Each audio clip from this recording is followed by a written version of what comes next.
The last call from 3A. On March 2nd, 2019, in the Coventry Arms apartment complex, a young woman named Lily Alvarez vanished.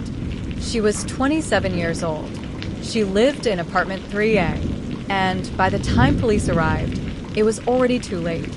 That night, a neighbor, who we'll call Ethan, heard muffled shouting through the thin walls of the building. He described a heavy thud that made him stop in his tracks. At first, he hesitated.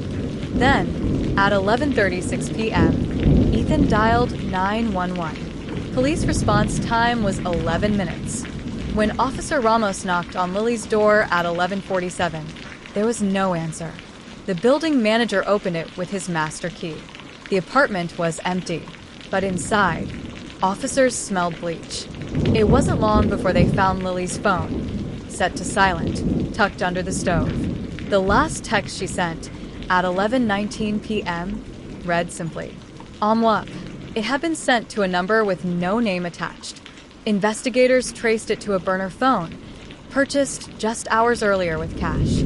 Their attention quickly turned to the man across the hall in apartment 3B, Marcus Mac Delaney, age 34. He had a prior conviction for domestic battery. Surveillance cameras showed Delaney carrying a large hockey bag into the basement at 11:26 p.m. When AK 9 units searched the area, the dog alerted on a locked storage cage. Inside, police discovered the hockey bag. Inside that bag was Lily's body. The medical examiner found ligature marks around her neck. Cause of death: strangulation. Delaney was arrested later that night after being pulled over for what officers called a routine traffic stop. In his trunk, detectives found receipts for bleach, duct tape, and another burner phone. Cell tower records placed him at Coventry Arms repeatedly that night, 14 times. His internet history showed a chilling search. How fast does a body decompose in plastic? Typed in at 11:02 p.m.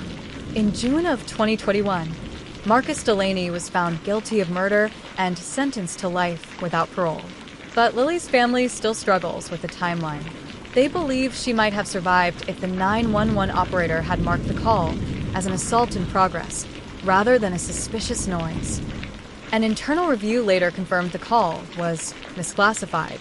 6 months later, Coventry Arms finally installed hallway security cameras. Every year since, Ethan has placed a small candle outside Lily's door, apartment 3A, and it's a haunting reminder of how fragile timing can be. Because if Ethan had waited just 5 more minutes to dial, we might never have known Lily's name.